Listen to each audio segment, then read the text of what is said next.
Good afternoon, welcome to good health. Varicose veins తో బాధపడుతున్నారా? ఇవి రావడానికి కారణాలేంటి? వీటి సిమ్టమ్స్ ఏ విధంగా ఉంటాయి? అదేవిధంగా వీటికి ఎలాంటి ట్రీట్మెంట్ అందుబాటులో ఉంది? వీటి గురించి తెలియజేయడానికి spine and veins specialist doctor Raghava Sunil గారు, వారితో మాట్లాడి మరిన్ని విషయాలు తెలుసుకుందాం. Hello sir. హలో అండి. Okay sir, first of all చెప్పండి, వెరికోస్ వెయిన్స్ అంటే చాలా మందికి తెలియదు. ఆ ప్రాబ్లం వచ్చిన తర్వాత కూడా చాలా మంది ఏమనుకుంటారంటే అదొక వెయిన్స్ ప్రాబ్లము, నరాల ప్రాబ్లం అని చాలా మంది అపోహపడుతూ ఉంటారు. అసలు ఈ వెరికోస్ వెయిన్స్ అంటే ఏంటి? ఇది రావడానికి మెయిన్ కాజెస్ ఏంటి? చాలా మంచి క్వశ్చన్ అండి. బేసికలీ వీన్స్ అన్నవి మనం తెలుగులో సిరలు అంటాము. చెడు రక్తం ఏదైతే ఉంటుందో, సో మనం గాలి పీల్చుకున్నప్పుడు మన గాలిలో ఉన్న ప్రాణవాయువు అంటే ఆక్సిజన్ అన్నది మన ఊపిరితిత్తుల్లో రక్తంలోకి వెళ్తుంది. అది అప్పుడు దాన్ని మంచి రక్తం అంటాము. అది మన హార్ట్ పంప్ చేస్తే అది శరీరంలో 4 వైపులకు వెళ్తుంది అనమాట. శరీరంలో ఉన్న అవయవాలన్నీ కూడాను ఆక్సిజన్ వాడుకున్న తర్వాత ఆక్సిజన్ లేని రక్తం అంటే చెడు రక్తం అన్నది మళ్ళీ వెనక్కి తిరిగి రావాలి, దాన్ని సిరల్లో వస్తుందండి. ఈ సిరలు సరిగ్గా పనిచేయనప్పుడు మనకు వారికోస్ వీన్స్ కానీ వీనస్ ఇన్సఫిషియన్సీ అనే ప్రాబ్లం కానీ వచ్చే అవకాశం ఉంటుంది. సో ఇది రావడానికి చాలా కారణాలు ఉంటాయండి. ఒకటి, జెనెటిక్గా మన దేశంలో 18 నుంచి 20 మంది వరకు, అంటే 100లో 100కి 18 నుంచి 20% వరకు ఈ ఇబ్బంది వచ్చే అవకాశం ఉంటుంది. ఒకటి, కొంత లావు ఎక్కువ ఉన్నా, లేదంటే ఎక్కువసేపు కూర్చొని పనిచేసిన వాళ్ళు, లేదంటే ఎక్కువ నించొని పనిచేసే వాళ్ళు వచ్చే అవకాశం కొంచెం ఎక్కువ ఉంటుంది. అలాగే ఎవరైతే ఏమంటారు, ఇది బరువు ఎక్కువ పెరుగుతూ పోతూ ముఖ్యంగా ఈ పొట్ట ప్రాంతంలో బాగా ఎక్కువగా ఇబ్బంది ఉన్న వారికి ఇది వచ్చే అవకాశం ఎక్కువ ఉంటుంది. అలాగే ప్రెగ్నెంట్ లేడీస్లో వచ్చే అవకాశం ఉంటుంది. ప్రెగ్నెన్సీలో వచ్చినవి చాలామందికి అది ప్రెగ్నెన్సీ తర్వాత మెల్లిగా తగ్గుతుంది, కొంతమందికి అలాగే కొనసాగుతూ పోతుందండి. ఓకే సార్, అలాగే ఈ వెరికోస్ వెయిన్స్లో ఎన్ని దశలు ఉంటాయి? వెరికోస్ వెయిన్స్లో దశలు అంటే మనం 4-5 దశల కింద, దీన్ని ఒక 6 దశల కింద టెక్నికల్గా డివైడ్ చేయొచ్చండి. సో స్టార్టింగ్లో ఎప్పుడైతే ఈ చెడు రక్తం అన్నది కాళ్ళలోకి ప్రవహిస్తూ కాళ్ళలో ఉండిపోవడం మొదలవుతుందో సిరలు ఉబ్బడం మొదలవుతాయి. కొంతమందికి చర్మంలో చిన్న చిన్న వీన్స్ లాగా టెలాంజెక్టేసియస్ అంటాం, అలా కనపడే అవకాశం ఉంటుంది. అలాగే ఈ ఇంకా దశలు పెరిగే కొద్దీ సిరలు వాచే అవకాశం ఉంటుంది. సో సిరలు వాచినప్పుడు మనకు నించున్న తర్వాత కాల్లో బరువు ఎక్కినట్టు కానీ, నొప్పి రావడం కానీ, పడుకున్నప్పుడు వెంటనే మనకు కంఫర్ట్ అనిపించకపోవడము, కొంత ఇబ్బంది పడడం, కాళ్ళు నొక్కించుకుంటే కొంత నొప్పి తగ్గడం, అలాగే నెక్స్ట్ పొద్దున్న లేచినప్పటికీ కాళ్ళు కొంచెం ఫ్రీ అవ్వటము, ఇవన్నీ జరిగే అవకాశం ఉంటుంది. అలాగే రెండవది, ఇంకా ఇబ్బంది పెరిగే కొద్దీ మనకు కాళ్ళలో నల్లటి మచ్చలు రావడం కానీ, సిరలు బాగా ఇలా తేలటం కానీ జరిగే అవకాశం ఉంటుంది. అలాగే వారికోస్ వీరు ఉన్నవారందరికీ కూడా ఇలా మన టీవీలో బొమ్మలు చూసినట్టు సిరలు లావై వాచి బయటికి కనపడాల్సిన అవసరం లేదండి. చాలామందికి 100కి 20 మందికి మాత్రమే ఇలా బయటికి కనపడుతుంది, మిగతా వాళ్ళకి బయటికి కనపడకుండానే ఇబ్బంది ఉండే అవకాశం ఉంటుంది. సో ఈ క్రమంలో కాళ్ళలో మచ్చలు రావటము, నల్లటి మచ్చలు, అలాగే నల్ల కలర్ మారటము, దురదలు రావటము, నొప్పితో పాటు కొంతమందికి ఉంటుందండి. ఇంకా ఎక్కువ కొద్దీ పుండ్లు పడే అవకాశం కూడా ఉంటుంది. సో ఇవన్నీ ఇదే ఆర్డర్లో రావాలని రూల్ లేదండి. కొంతమందికి రావడమే నల్ల మచ్చలతో మొదలవ్వచ్చు, కొంతమందికి ఇది ఉండొచ్చు. సో ఎవరికైతే ఇబ్బంది ఉందో అలాంటి వారు ట్రీట్మెంట్ అనేది తీసుకోవాల్సిన అవసరం ఉంటుంది. ఇదే క్రమంలో చాలాసార్లు ఏమవుతుందంటే ప్రజల్లో అవగాహన లేకుండా, అట్లాగే కొంతమంది డాక్టర్స్లో కూడా దాని గురించి పెద్దగా తెలియకపోవడం వల్ల ఈ కాళ్ళలో మచ్చలు పడ్డప్పుడు మనం ఏదో ఆయింట్మెంట్ రాసుకోవడము, లేదంటే ఏదో పుండ్లు పడ్డప్పుడు మందులు వేసుకోవడము, ఇవన్నీ దానివల్ల కొన్నాళ్ళ తర్వాత తగ్గుతుంది, మళ్ళీ మళ్ళీ రావటము, ఇవన్నీ కూడా వారికోస్ లక్షణాలు. సో ఎవరికైతే కాళ్ళలో ముఖ్యంగా పిక్కల నుంచి కిందికి చూసినప్పుడు కింద కాళ్ళు సన్నపడడం కానీ, లేదంటే చర్మము, ఎందుకంటే చెడు రక్తం కాళ్ళలో ఉండిపోతుంది కాబట్టి చర్మం లోపల నుంచి డ్యామేజ్ అవుతుంది, అప్పుడు చర్మం పలచబడడం కానీ, చర్మం పైన ఉన్న జుట్టు కిందికి వచ్చే కొద్దీ తగ్గిపోతుంటుంది. అలాగే కాళ్ళలో కొంతమందికి ఇలా గట్టిగా, అంటే చర్మం టైట్ అయినట్టు మన లెదర్ లాగా అయిపోతుంది అనమాట కాళ్ళు, కొంతమందికి అలా అవ్వచ్చు. అలా రకరకాలుగా ఇది అవుతుందండి. ఇంకొంతమందికి వీనస్ లింఫెడిమా, అంటే కాళ్ళలో మనకు లింఫ్ ఇన్ఫెక్షన్ వచ్చేసి కాళ్ళు వాచి బోధకాల్లాగా అయ్యే అవకాశం కూడా ఉంటుంది. ఓకే సార్, ఇప్పుడు లేటెస్ట్గా ట్రీట్మెంట్ ఆప్షన్స్ ఏమేమి ఉన్నాయి? సో ఫస్ట్ మనము పేషెంట్ని చూడాల్సింది ఏంటంటే, పేషెంట్ ఎవరైతే కాళ్ళలో నొప్పులు ఉన్నాయో, లేదంటే కాళ్ళలో మంటలు వస్తున్నాయో, కాళ్ళలో తిమ్మిర్లు వస్తుంది, నించున్న తర్వాత కాళ్ళలో బరువు ఎక్కినట్టు ఉంటుందో, లేదంటే ఎవరికైతే కాళ్ళలో నల్ల మచ్చలు పడుతున్నాయో, లేదంటే సిరలు ఇలా క్లియర్గా కనపడుతున్నాయో తొడల్లో కానీ కాళ్ళలో కానీ, లేదంటే ఎవరికైతే కాళ్ళలో నల్ల మచ్చలు పడుతున్నాయో, లేదంటే కాళ్ళలో దురదలు వస్తున్నాయో, లేదంటే కాళ్ళలో పుండ్లు పడితే వెంటనే మానకుండా టైం తీసుకోవడం, మళ్ళీ మానిన తర్వాత మళ్ళీ కొన్నాళ్ళ తర్వాత మళ్ళీ తిరగబడుతూ ఉంటుందో, ఇలాంటి వారందరూ కూడా ఫస్ట్ మన హాస్పిటల్ రాగలిగితే వారికి మనము అవసరమైన వారికి కన్సల్టేషన్లో భాగంగా డాప్లర్ టెస్ట్ అన్నది ఫ్రీగా చేస్తామండి. జనరల్గా డాప్లర్ ఒక 2-3 వేల రూపాయల టెస్ట్ ఉంటుందండి. అది కూడా మనం ఫ్రీగా చేసి అవసరమైన వారికి ఫస్ట్ ఈ సిరల్లో ప్రాబ్లం ఉందా లేదా అన్నది మనం నిర్ధారించిన తర్వాత, ఒకవేళ సిరల్లో ప్రాబ్లం ఉంటే ఇంతకుముందు ఏం చేసేవాళ్ళం అంటే కింద నుంచి కట్ చేసి పైనుంచి కట్ చేసి సిరలు తీసేసేవాళ్ళం. అంటే స్ట్రిప్పింగ్ అనే సర్జరీ చేసేవాళ్ళం. దానికి కొంత నొప్పి మత్తివ్వాల్సిన అవసరం ఇవన్నీ కూడా ఉంటుందండి. అలా కాకుండా ఇప్పుడు లోకల్ అనస్థీసియాలో చిన్న అంటే కోత అని కూడా అన్నాను, చిన్న మన సూది పెట్టేంత ఇది చేసి దానిలోంచి మనం లేజర్ లాంటి పరికరం రేడియో ఫ్రీక్వెన్సీ అబ్లేషన్ ప్రోబ్ పంపించి లోపల నుంచి ఈ ఉబ్బిపోయిన సిరల్ని మనం తొలగించేసినప్పుడు ఈ ప్రాబ్లం అనేది సాల్వ్ అవుతుంది. ఈ సర్జరీ మనము సర్జరీ ఒక 1/2 అవర్ 45 మినిట్స్ టైం పడుతుందండి. లోకల్ అనస్థీసియాలో చేస్తాను, నడుములో ఇంజెక్షన్ వేయడం కానీ, లేదంటే జనరల్ అనస్థీసియా నోట్లో గొట్టం పెట్టేసి ఆ అనస్థీసియా ఇచ్చే అవసరం లేకుండా లోకల్ అనస్థీసియాలో చేసి అదే రోజు అంటే సర్జరీ అయిన అరగంట లేచి నడవచ్చు, 1 గంట 2 గంటల అబ్జర్వేషన్ తర్వాత ఇంటికి వెళ్ళిపోవచ్చు. ఇంటికి వెళ్ళిన తర్వాత వారి పనులు వారు చేసుకునే అవకాశం కూడా ఉంటుంది. ఓకే సార్, కాల్ తీసుకుందాం. Sure. Hello hello, Srinivas Reddy గారు, చెప్పండి మీ ప్రాబ్లం ఏంటో. డాక్టర్ గారు మాట్లాడండి. సార్తో మాట్లాడాను. నమస్తే, చెప్పండి సార్. నమస్తే సార్, నాకు 45 ఇయర్స్ సార్. నాకు నా ఏజ్ ఏమండి? 45 ఇయర్స్. 45 సంవత్సరాల వయసు, చెప్పండి. సార్ నాకు ఒక 20 సంవత్సరాల నుంచి నరం, కాళ్ళపన్న నరం, ఒకటే నరం మన ఇంత దొడ్డుతుంటుంది సార్. అది లావుగా ఉంటుందంటారా? లావుగా ఉంటుంది సార్. ఇది మీద దాకుంది సార్, కింది కాలు కాడికి వెళ్ళి మీద దాకుంది సార్. అవునులేండి. అది ఈ మధ్య ఏమైందంటే సార్, ఒక 4 రోజుల నుంచి అది నరం గట్టిగా అవుతుంది సార్. గట్టిగా అయి పెయిన్ వస్తుంది సార్ కొంచెం. నరము అలా ఉండి గట్టి అవుతుంది అంటే నరంలో బ్లడ్ క్లాట్ అయ్యే రిస్క్ ఉందండి. అది కొంచెం ఇబ్బందికరమైన పరిస్థితి ఏర్పడవచ్చు. మీరు ఖచ్చితంగా తొందరగా వచ్చి కన్సల్ట్ చేయగలిగితే డాప్లర్ చేసి ఒకవేళ క్లాట్ ఏమైనా ఉందా అన్న చూడాలి. ఎందుకంటే బ్లడ్ వెజల్స్లో క్లాట్ అవుతే అది రిస్క్ అవుతుంది. మనకి వెనక్కి వెళ్ళినప్పుడు హార్ట్కి కానీ లంగ్స్ కానీ వెళ్తే రిస్క్ అవుతుందండి. సో ఖచ్చితంగా మనము ఈ సిరలు గట్టి పడుతున్నాయన్నట్టు కనపడితే మాత్రం మనం తొందరగా మనము కేర్ తీసుకోవాలి. దానికి సంబంధించిన మందులు అవి వాడాల్సి ఉంటుందండి. ఓకే సార్, వన్స్ ట్రీట్మెంట్ అయిపోయిన తర్వాత, లేజర్ ట్రీట్మెంట్ అయిపోయిన తర్వాత వాళ్ళు ఎలాంటి జాగ్రత్తలు తీసుకోవాలి? అదేవిధంగా వాళ్ళు రెగ్యులర్ వర్క్ ఉంటుంది కదా, అది ఎప్పటి నుంచి చేసుకోవాలంటారు? ఇది మనకు ఏ పేషెంట్ సర్జరీ ముందు ఉన్న పరిస్థితి బట్టి జనరల్గా డిపెండ్ అవుతుందమ్మా. ఒకవేళ పేషెంట్ కొంతమంది కాళ్ళు పుండ్లు పడక ముందు, నల్లగవ్వక ముందు మనము చేస్తామన్నమాట. అంటే కాళ్ళు నొప్పి ఉన్నప్పుడు, ఇబ్బంది మరీ పెరగక ముందే మనం జాగ్రత్త పడి చేసుకున్నప్పుడు వారు వెంటనే వారి పనులకు అటెండ్ అయ్యే అవకాశం, నెక్స్ట్ డే నుంచి కూడా సాక్సులు వేసుకొని వారి పనికి వాళ్ళు వెళ్ళే అవకాశం ఉంటుంది.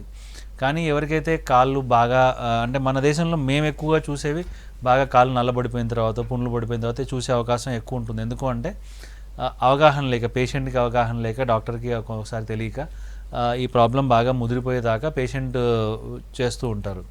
సో అలాంటి వారికి ఏం చేస్తామంటే ఒక కట్టు కడతాం. అంటే బేసికలీ లోపల నుంచి చెడు రక్తం రాకుండా మనం సర్జరీ ద్వారా ఆపేసిన తర్వాత ఆ చర్మాన్ని కాపాడేదానికి 4 లేయర్ బ్యాండేజ్ అని ఒక కట్టు కడతామండి.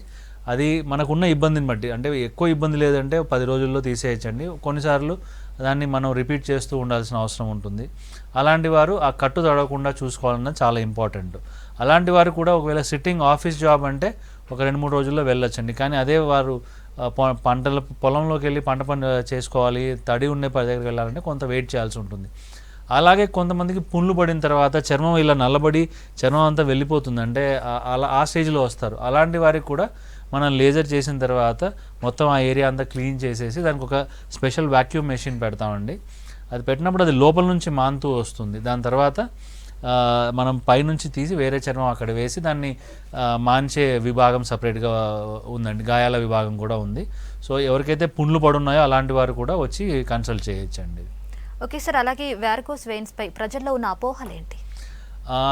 మెయిన్ పెద్ద అపోహ ఏంటంటే వారికోస్ వెయిన్స్ అంటే అదేదో చూడటానికి మాత్రమే అంత బాగోదు, అది పెద్ద హెల్త్ ప్రాబ్లం కాదు అనుకుంటారండి. అలా చాలా తప్పు ఆలోచన అండి. ఎందుకంటే వారికోస్ వెయిన్స్ అన్నది మెయిన్ వారికోస్ వెయిన్స్ కన్నా వీనస్ ఇన్సఫిషియన్సీ అంటే బేసికలీ చెడు రక్తం అన్నది కాల్లో ఉండిపోవటం. అంటే దాంట్లో ఎక్కువ చెడు రక్తం కాల్లో ఉండిపోవటం వల్ల hyper perfusion, stasis hyper perfusion ఉంటుంది. అంటే దానివల్ల ఏమవుతుందంటే లోపల ప్రెషర్ పెరిగి బ్లడ్ అక్కడే ఉండిపోవటం వల్ల లోపల నుంచి చర్మము, కండలు డ్యామేజ్ అవుతూ వస్తాయి.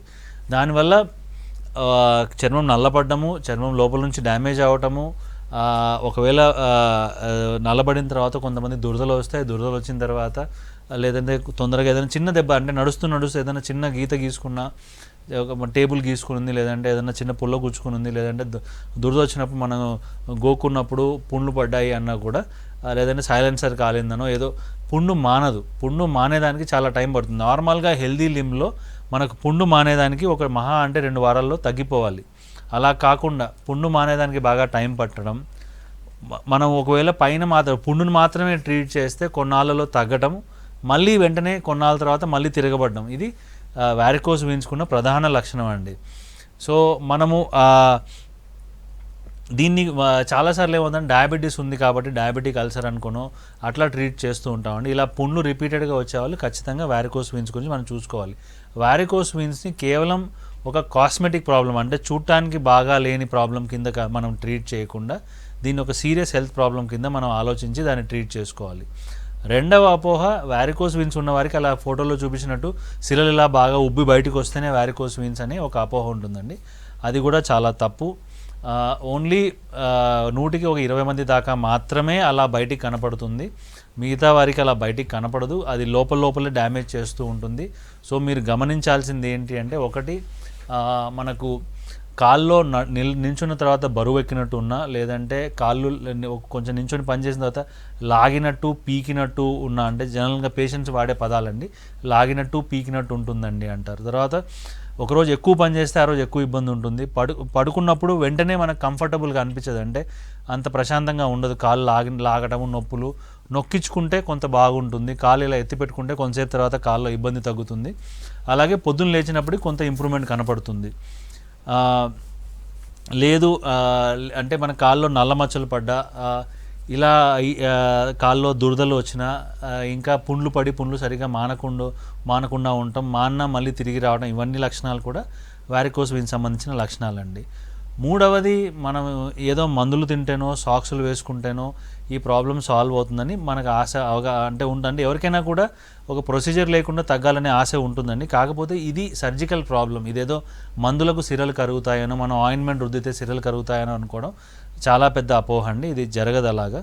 స్టార్టింగ్ స్టేజ్ల్లో ఎవరికైతే తక్కువ ప్రాబ్లం ఉందో అలాంటి వారు సాక్స్ వేసుకుంటే కొంత ఇంప్రూవ్మెంట్ ఉంటుంది. కానీ మన వాతావరణంలో రోజుకి 16 గంటలు ఈ వేడిలో సాక్స్ వేసుకొని తిరగడం, పని చేసుకోవడం అన్న అంత ప్రాక్టికల్ కాదు. దానివల్ల సాక్స్ వేసుకుంటే కాల్లో మంటలు, చెమటలు ఇవన్నీ కూడా వచ్చే అవకాశం ఉంటుందండి.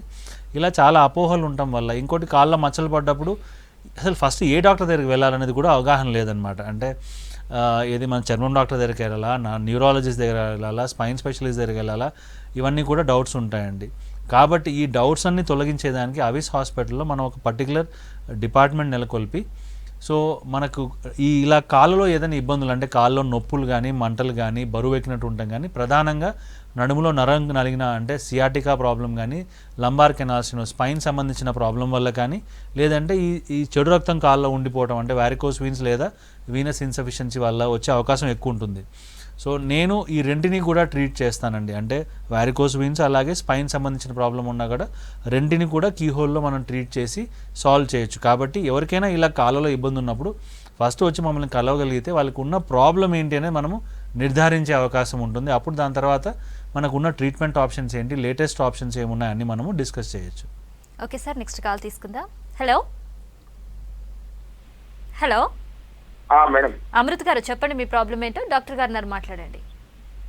మేడం, నాకు లెఫ్ట్ హ్యాండ్ లో, లెఫ్ట్ కాల్ లో చిన్నగా 1 ఇంచ్ 1.5 ఇంచ్ ఉబ్బినట్లుంది. అది అంటే ఇంతకుముందు ఒకసారి డాక్టర్ చేస్తే చాలా తక్కువ ఉంది అన్నారు, స్టార్టింగ్ చేసుకుంటే అయిపోతుంది అన్నారు.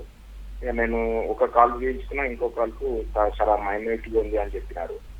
అయితే మళ్ళీ నెక్స్ట్ ఇప్పుడు ఆపరేషన్ చేయాలంటే ఎంత ఖర్చు అవుతుంది, ఏం సంగతి? సార్, ఆపరేషన్ చేయాలి అంటే ఒకటి ఫస్ట్ అండి, మనకు ఈరోజు మీకున్న ప్రాబ్లం ఏంటనేది మనం మళ్ళీ డాప్లర్ చేసి చూసుకోవాలి. మీకున్న క్లినికల్ సిమ్టమ్స్ ఏంటి అన్నది మనము చూసి దాని తర్వాత నిర్ధారించాలి. మీకు ఎంత ఖర్చు అవుతుంది ఏంటి అన్నది మీకు స్క్రీన్ పైన కనపడుతున్న నంబర్కి కాల్ చేస్తే చెప్తారండి. సర్జరీ మనకు 2 రకాలండి.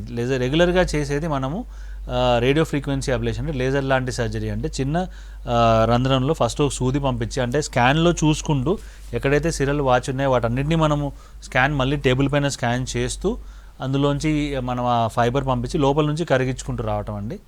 ఇప్పుడు ఇంకా గ్లూ పద్ధతి కూడా ఒకటి ఉందండి, కాకపోతే అది కొంచెం ఖరీదు ఎక్కువ అవుతుంది. దీనికి యూఎస్ఎఫ్డిఏ అప్రూవ్డ్, అంటే యూఎస్లో మ్యానుఫ్యాక్చర్ అయిన గ్లవ్ కాదు, ఒక కెమికల్ వస్తుందండి. దాన్ని మనం స్కాన్లో చూసుకుంటూ లోపల నుంచి వీన్లో వేసుకుంటూ వీన్ అంతా అతికించుకుంటూ వచ్చేస్తాం. దీనికి కొంత సైడ్ ఎఫెక్ట్స్ తక్కువ అండ్ నొప్పి అనేది కూడా ఉండదు. కాకపోతే బాగా ఖరీదుతో కూడుకున్న వ్యవహారం. 3 లక్షల దాకా ఖర్చు అవుతుందండి. ఓకే, వాడే కెమికలే 1.5 లక్షల పైన కాస్ట్ ఉంటుంది. కాబట్టి ఇది కాస్ట్ ఎక్కువ ఉంటుంది. కాకపోతే మనం వాడే లేజర్ ఇది మనం చాలా అందుబాటుగా అందరికీ అందుబాటులో ఉండే విధంగా చేస్తూ ఉన్నాము. సో లేజర్ పద్ధతి ఎంత కాస్ట్ అవుతుందన్నది మీరు ఒకసారి స్క్రీన్లో ఉన్న నంబర్కి కాల్ చేస్తే మీకు చెప్తారు. ఓకే సార్, నెక్స్ట్ కాల్ తీసుకుందాం. హలో హలో, సాయి జ్యోతి గారు, చెప్పండి మీ ప్రాబ్లం ఏంటో. డాక్టర్ గారు మాట్లాడండి. మ్యామ్ మా డాటర్ 16 years. ఓకేనండి. తనకి రీసెంట్ గా సార్ తను చాలా వెయిట్ పెరిగిపోయింది అబ్నార్మల్ గా. ఓకేనమ్మా.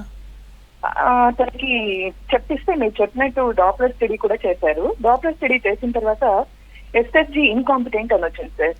ఓకేనండి. తను ఎప్పుడు కూడా మెడిసిన్స్ యూజ్ చేస్తూ ఉంది. But we felt there is no progress అన్నది అనిపిస్తుంది. అంటే అమ్మాయికి ఇబ్బంది ఏముందండి? Only for the past 1 month only we are using that, but not 1 month also, only 10 days. ఏం వాడుతున్నారు? After finding that SFJ is incompetent. అంటే సెఫెనో ఫిమోరల్ జంక్షన్ ఇన్కాంపిటెన్స్ ఉన్నప్పుడు మనకు వారికోస్ వీన్స్ కానీ వీనస్ ఇన్సఫిషియన్సీ వస్తుందమ్మా. కాకపోతే ఆ అమ్మాయికి ఇబ్బంది ఏముంది? క్లినికల్గా ఏమి ఇబ్బంది ఉంది? హలో. సో ఇప్పుడు చిన్న వయసా పెద్ద వయసా అన్నది ఇష్యూ కాదండి. ఒకవేళ వీనస్ ఇన్కాంపిటెన్స్ ఉండి దానివల్ల కాళ్ళలో మనకు మార్పులు వస్తూ ఉంటే మనము లేజర్ సర్జరీ చేసి అది కరిగిచ్చేయడం మంచిదండి. ఎందుకంటే ఇదేదో వారం 10 రోజులు తట్టుకుంటే మనం 1 నెల రోజులు మనం ఓపిక పడితే తగ్గిపోయే ప్రాబ్లం కాదు. ఇది వైరల్ ఇన్ఫెక్షన్ కాదు. మనం ఏదో వారం 10 రోజులు ఇబ్బంది పడినా తట్టుకుని మనం ఏదో మేనేజ్ చేస్తే నెక్స్ట్ తగ్గిపోతుంది అన్నది కాదండి. ఇది పెరుగుతూ వస్తుంది. పెరిగే కొద్దీ కాళ్ళలో చెడు రక్తం అలాగే ఉండిపోతే, అంటే ఇబ్బంది పెరిగే కొద్దీ కాళ్ళలో చెడు రక్తం అట్లాగే ఉండిపోతే మనకు కాళ్ళ లోపల నుంచి డ్యామేజ్ అవ్వటం మొదలవుతుంది. అప్పుడు మనకు కాళ్ళు నల్లబడ్డము, పుండ్లు పడ్డం ఇలాంటి చాలా హారబుల్ పరిస్థితి ఏర్పడుతుందండి. ఒకటి. రెండవది, ఒబెసిటీ ఉన్న వాళ్ళు, అంటే బాగా ఎవరైతే లావుగా ఉంటారో వారిలో ఇది కొంచెం ఎక్కువ వచ్చే అవకాశం ఉంటుంది. బరువు తగ్గడం అన్నది చాలా ఇంపార్టెంట్. ఎందుకంటే మనం కూర్చున్నప్పుడు మన బరువు ఎక్కువ ఉన్నప్పుడు ఈ ప్రాంతంలో ప్రెషర్ పడి మనకు బ్యాక్ ఫ్లో కూడా ఎక్కువ ఎఫెక్ట్ అవుతుందన్నమాట. కాబట్టి కూడా ఈ బరువు తగ్గడం చాలా important. At the same time ఒకసారి వీన్ డ్యామేజ్ అయిపోయింది, ఎస్ఎఫ్జే ఇన్కాంపిటెన్స్ ఉంది అంటే మనం దాన్ని ట్రీట్ చేసి ఆ డ్యామేజ్ అయిన వీన్ని కరిగి చేయడం మంచిది అవుతుందండి. ఓకే సార్, కాళ్ళ నొప్పులు తిమ్మిర్లు వస్తూ ఉంటాయి కొంతమందికి. ఇవి రావడానికి కాజెస్ ఏంటంటారు? ప్రధానంగా కాళ్ళ నొప్పులు కానీ తిమ్మిర్లు కానీ రావడానికి 2 కారణాలండి. ఒకటి, నడుములో నరం నలగటం, అంటే స్పైన్ ప్రాబ్లం ఉన్నా రావచ్చు. రెండవది, ఈ చెడు రక్తం తీసుకెళ్తున్న సిరలు కానీ డ్యామేజ్ అయినా కూడా ఇది రావచ్చు. సో పేషెంట్కి కన్ఫ్యూజన్ ఉంటుంది. ఆ కన్ఫ్యూజన్ తొలగించడానికి ఎవరికైతే ఈ కాళ్ళ నొప్పులు, ఇలా కాళ్ళలో నొప్పులు ఉన్నాయో, కాళ్ళలో మంటలు ఉన్నాయో, కాళ్ళలో తిమ్మిర్లు వస్తున్నాయో, నించున్న తర్వాత లాగడం అది ఉంటుందో, తొడల్లో కాళ్ళలో, ఇలాంటి వారు రాగలిగితే, ఎవరైతే రెండింటిని ట్రీట్ చేస్తున్నారో నాలాంటి వారు చూసిన తర్వాత దేనివల్ల, అంటే ప్రాబ్లం దేనివల్ల ఉంది. ఒక్కోసారి కొంతమందికి 2 కూడా ఉంటాయండి. అంటే స్పైన్ ప్రాబ్లం ఉంటుంది, వీన్ ప్రాబ్లం ఉంటుంది. అలాంటప్పుడు మనం పికప్ చేయాల్సింది ఏది ఎక్కువ ఉంది, ఏది తక్కువ ఉంది, ఏది ఫస్ట్ ట్రీట్ చేయాలి, తర్వాత అవసరం అనుకుంటే నెక్స్ట్ ఇది ఎట్లా ట్రీట్ చేయాలి. సో మనం ఆ 2 కూడా కలిపి చేసే అవకాశం మనకు అవగాహన ఉంది. కాబట్టి డయాగ్నోసిస్ మిస్ అవ్వకుండా కరెక్ట్ ట్రీట్మెంట్, టైంకి ట్రీట్మెంట్ అందే అవకాశం ఉంటుందండి. ఓకే సార్, నెక్స్ట్ కాల్ తీసుకుందాం. హలో హలో చెప్పండి రమేష్ గారు, చెప్పండి మీ ప్రాబ్లం ఏంటో. డాక్టర్ గారు మాట్లాడండి. ఇంతకుముందు నాకు నమస్కారం సార్. నమస్తే, చెప్పండి సార్. ఇంతకుముందు నాకు లెఫ్ట్ లెగ్ లా నరం ఒకటి ఫ్లాట్ అయిపోయింది సార్. ఓకే. అయితే అది చేసుకున్న మెడిసిన్ తోని మామూలుగా రక్తం ఫ్రీ అయిపోయింది సార్. అది అంటే డీవీటీ వచ్చిందన్నారా? డివిటీ వచ్చిందని మామూలుగా బ్లడ్ లా ఫ్లాట్ అయిపోయింది. ఓకే. అయితే డాప్లర్ టెస్ట్ చేయించుకుంటే అది ప్లస్ లా రాలే. డాప్లర్ టెస్ట్ చేయించినప్పుడు ఓకేనండి. అయితే అది లేకుండా మా సర్క్యులేషన్ కరెక్ట్ లేదు కానీ మెడిసిన్ తోని ఫ్లాటింగ్ అది క్లియర్ అయిపోయింది. అయితే ఇప్పుడు మార్నింగ్ వాకింగ్ చేసినా, ఇప్పుడు ఎక్కువసేపు కూర్చున్నా ఇట కాళ్ళు పిక్కలు బాగా. ఎన్ని రోజుల నుంచి ఉన్నాయండి మీకు ఇది? సార్ ఎన్ని రోజుల క్రితం జరిగింది ఇది డీవీటీ? ఇది 1 year కింద అయిపోయింది సార్. ఇప్పుడు ఏంటంటే రెగ్యులర్ గా కూర్చొని చేసినప్పుడల్లా పిక్కలు బాగా వస్తున్నాయి సార్. సో మీరు చాలా మంచి క్వశ్చన్ అడిగారండి. డీవీటీ అంటే ఫస్ట్ మనకు అంటే వినే వాళ్ళందరూ అర్థం చేసుకోవాల్సిందంటే డీప్ వెయిన్ థ్రాంబోసిస్ అని. మనం ఇప్పటిదాకా మాట్లాడింది చర్మం కింద ఉన్న సిరల్ అండి. డీప్ వెయిన్ అంటే అది లోపల ఉంటుంది, కండ లోపల ఉంటుంది. అది మేజారిటీ అంటే సింహభాగం రక్తం, చెడు రక్తం అదే పైకి తీసుకెళ్తుంది. కొంతమందికి రకరకాల కారణాల వల్ల దెబ్బ తగిలినప్పుడు కానీ, లేదంటే ఏదైనా బ్లడ్లో క్లాటింగ్, ముఖ్యంగా ఈ కోవిడ్లో కూడా చాలామందికి చూస్తున్నాం ఈ క్లాటింగ్ సిమ్టమ్స్ ఎక్కువ అవుతున్నాయండి. ఇలాంటి వారిలో అందులో రక్తం క్లాట్ అవుతుంది. దానికి లక్షణాలు వేరే ఉంటాయి. కాళ్ళు బాగా వాచిపోవటము, కాళ్ళు ఎర్రగా అయిపోవటము, నడుస్తూ ఉంటే విపరీతంగా నొప్పి రావటము. ఇది చాలా డేంజరస్ పరిస్థితి. ఎందుకంటే ఆ క్లాట్ అనేది పైకి ఎక్స్టెండ్ అయినా, లేదంటే అది క్లాట్ బ్రేక్ పైకి వెళ్ళినా హార్ట్లోకో, లంగ్స్లోకో, బ్రెయిన్కో వెళ్తే స్ట్రోక్ వస్తుందండి. ఈ డీవీటీ అయినప్పుడు ఒక్కొక్కసారి డీవీటీ వచ్చినప్పుడు ఫస్ట్ మనం మందులు పెడతాము. మందులతోనే ఇది తగ్గే అవకాశం ఉంటుంది. కానీ డీవీటీ వచ్చిన వారిలో సీక్వెల్ ఆఫ్ డీవీటీ తర్వాత జరిగే పరిణామాల్లో కొంతమందికి పెరిఫరల్ వీన్స్ అంటే మన పైన ఉన్న వీన్స్ కూడా డ్యామేజ్ అయ్యే అవకాశం ఉంటుందండి. సో మీకు ఇప్పుడు 1 year తర్వాత మీకు కూర్చున్నా, నడిచినా, లాగిన వస్తుందంటే మనం మిమ్మల్ని ఒకసారి క్లినికల్గా చూసిన తర్వాత అవసరం అనుకుంటే మళ్ళీ డాప్లర్ ఒకటి రిపీట్ చేసి వేరే ఇష్యూస్ ఏమున్నాయన్నది మనం చూసి, ఒకవేళ వారికోస్ వీన్స్ కానీ వీనస్ ఎఫిషియన్సీ అంటే పెరిఫరల్ వీనస్ ఇన్సఫిషియన్సీ ఉంటే దాన్ని ట్రీట్ చేయాల్సిన అవసరం రావచ్చు. ఓకే సార్, నెక్స్ట్ కాల్ తీసుకుందాం. Hello hello madam. Naveen garu చెప్పండి మీ ప్రాబ్లం ఏంటో, డాక్టర్ గారు మాట్లాడండి. నమస్తే అండి, చెప్పండి sir. Hello, good afternoon sir. Good afternoon, చెప్పండి సార్. మా అక్కకి ఇక్కడ బ్యాక్ సైడ్ వెన్నుబొక్క ఉంది సార్. వెన్నుబొక్కకు గడ్డ అయింది సార్. ఓకే. Hello sir. బయటికి కనపడుతుందా, వెన్నుపూస లోపల అయిందా? వెన్నుబొక్క గడ్డ అయింది సార్. బయటికి కనపడుతుందా, ఎంఆర్ఐలో కనపడుతుందా? ఎంఆర్ఐలో కనబడుతుంది సార్. ఇప్పుడు ఆమెకున్న ఇబ్బంది ఏంటి? బయట సార్, బయట కనబడుతుంది. ఇంత ఉంది. బయట కనపడుతుంది అంటే అది వెన్నుపూసలోంచి వచ్చుండేది ఉండదండి. అది చర్మంలో కానీ, పక్కన ఉన్న కండలోంచి కానీ, ఫ్యాట్లోంచి కానీ వచ్చిండే అవకాశం ఉంది. ఒకసారి పేషెంట్ని చూసి అవసరం అనుకుంటే స్కాన్ చేసి ఆ గడ్డ వల్ల మీకు ఏమైనా ఇబ్బంది ఉంది, లేదంటే చెడు గడ్డ అంటే తీసేయాల్సిన అవసరం ఉంటుందండి. ఓకే ఓకే సార్, అలాగే వెరికోస్ వెయిన్స్ అనేవి వంశపారపర్యంగా వచ్చే ఛాన్స్ ఉందంటారు? అంటే ఫ్యామిలీలో ఎవరైనా పేరెంట్స్కి, గ్రాండ్ పేరెంట్స్కి ఉంటే పిల్లలకి వచ్చే ఛాన్స్ ఉందంటారు. ఒకవేళ అలా వచ్చే పనితే ఎలాంటి జాగ్రత్తలు తీసుకుంటే బెటర్ అంటారు? కొన్ని దానిలకు జాగ్రత్తలు తీసుకునేది ఏమి ఉండదండి. జెనెటిక్గా కొంతమందికి ఇన్సఫిషియన్సీ ఉంటుంది. అంటే మనం చెప్పినట్టు 18 to 20% ఆఫ్ ద పాపులేషన్లో ఏ కారణం అంటే మనం చెప్పుకున్న ఒబేసిటీ కానీ, లేదంటే నించొని పనిచేసేది ఇవన్నీ లేకుండా కూడా వస్తుంది. సో అది రాకుండా, ఖచ్చితంగా రాకుండా తీసుకునే జాగ్రత్తలు అంటూ ఏమీ లేవండి. కాకపోతే ఎవరైనా కూడా, మనం అందరం ఎవరైనా కూడా మరీ ఎక్కువ లావ్ అవ్వకుండా, ఎందుకంటే మనకు లావ్ అయితే మన బొజ్జ పెరిగినప్పుడు మనం కూర్చున్నప్పుడు కరెక్ట్గా ఆ వీన్స్ పైన ఒత్తిడి పడుతుంది. ఆ వీన్స్ అనేది చాలా కొలాప్సిబుల్ వాల్స్ ఉంటాయండి. గట్టిగా మన పైప్ లాగా, స్టీల్ పైప్ లాగా గట్టిగా ఉండవండి. అది మన రబ్బర్ పైప్ లాగా మెత్తగా ఉంటాయి.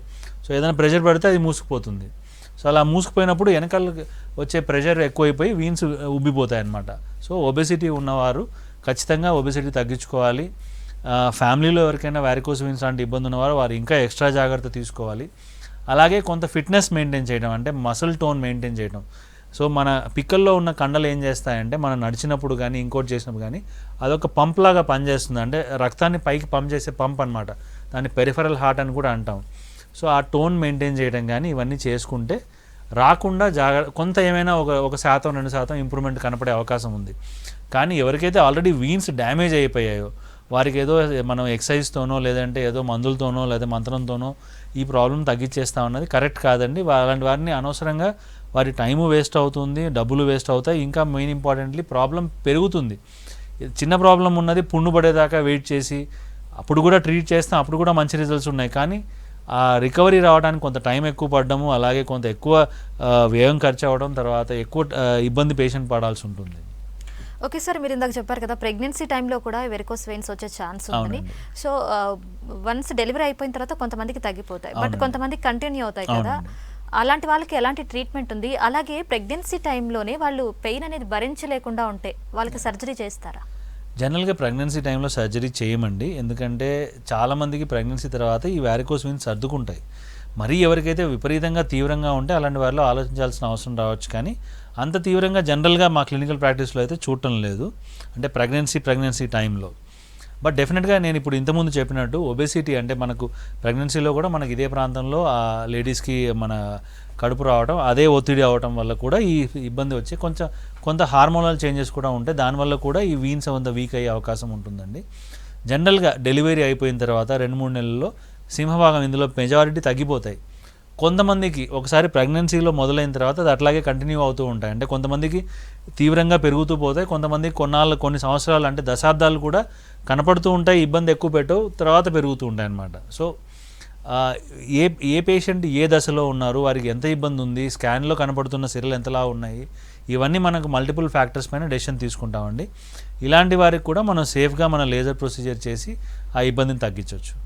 ఓకే సార్, వెరికోస్ వెయిన్స్ గురించి చెప్పినందుకు thank you so much. Thank you so much. ఇది వాళ్ళ good health. Keep watching V6 news.